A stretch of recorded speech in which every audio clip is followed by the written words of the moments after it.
Ah, yes. The road to Pai.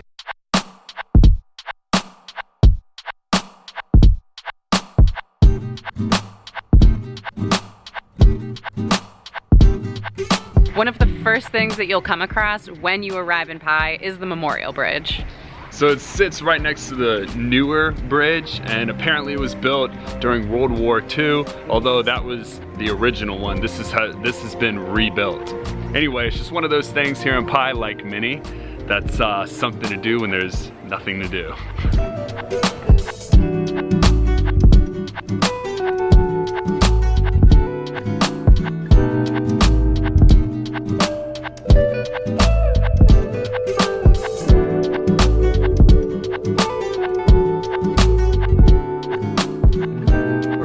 Pai Canyon. We were here last year, smack dab in the middle of the day. We heard the thing to do is to come up here and catch the sunset, so that's what we're here to do. There's a reason why we're back, is because it is cool and definitely worth it when you're in Pai to come check out. Motorbike parking's free, entry's free. Plan to spend 1 to 2 hours here. Tip of the day, like Jen mentioned, come for the sunset, not in the middle of the day when it's boiling hot.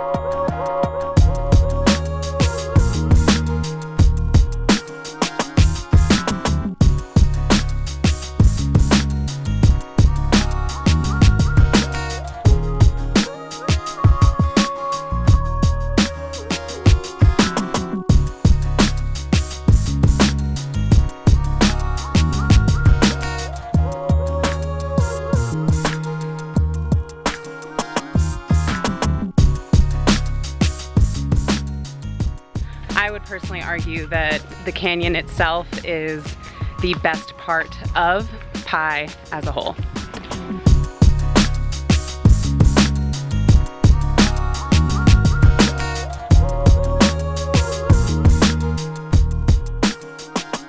Okay, about a 25-minute ride outside of Pai down this beautiful road leads you to the Bamboo Bridge.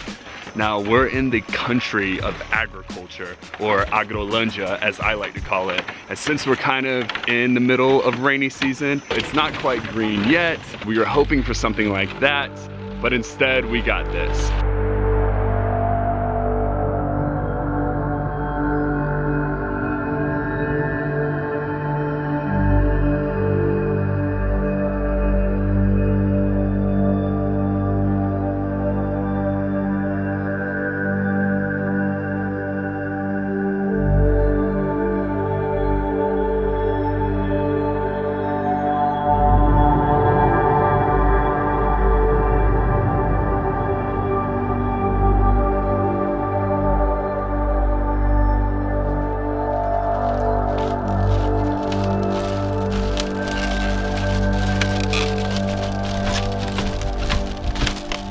So one thing that's crazy that we've noticed is, even though the appearance of the Bamboo Bridge is like dilapidated, it's crazy how resilient and durable the bamboo actually is. It's supporting both of us walking around the same pattern. And I mean, like, I'm probably about 100 pounds.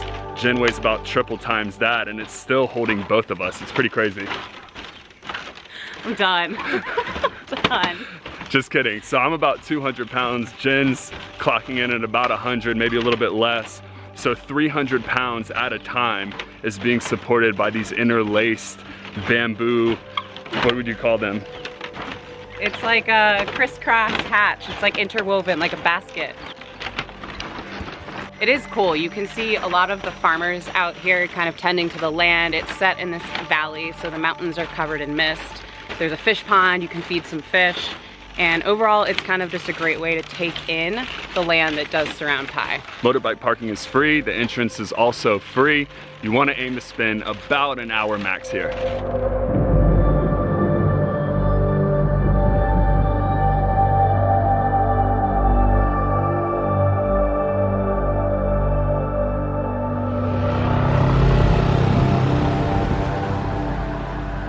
So Pai is one of those places where you can find a little or a lot to do. Now we know it's loaded with Westerners, but it's also loaded with a ton of friendly locals.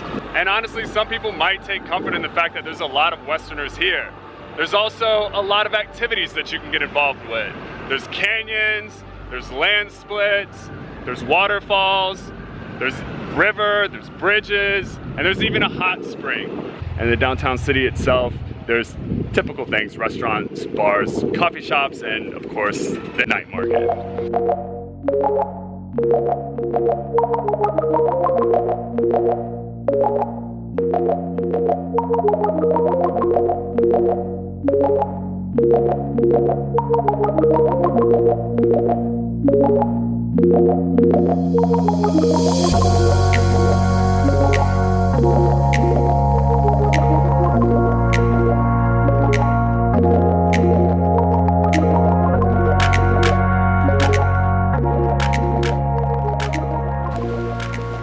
What do you feel about riding in the rain, Big Bird?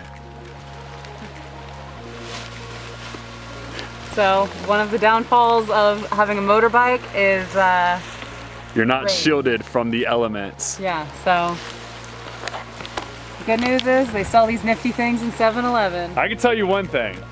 The best time to ride on the roads in Thailand Is in the rain. is during the rain, because there's nobody on them. But you do need to drive slower and more safe because the roads get extremely slippery. So it's not fun in games. It's actually, honestly, quite terrifying.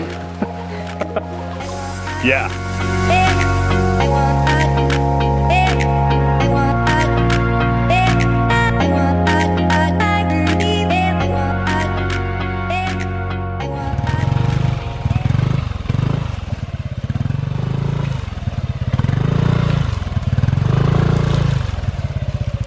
We are in the middle of northern Thailand, in the middle of I don't even know where. Thanks Google Maps. Yeah, Google Maps. This is where Google Maps routes you. Yeah, this one goes to you, Google.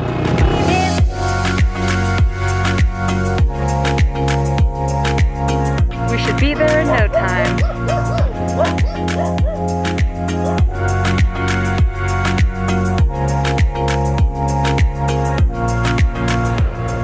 It's the adventure you want.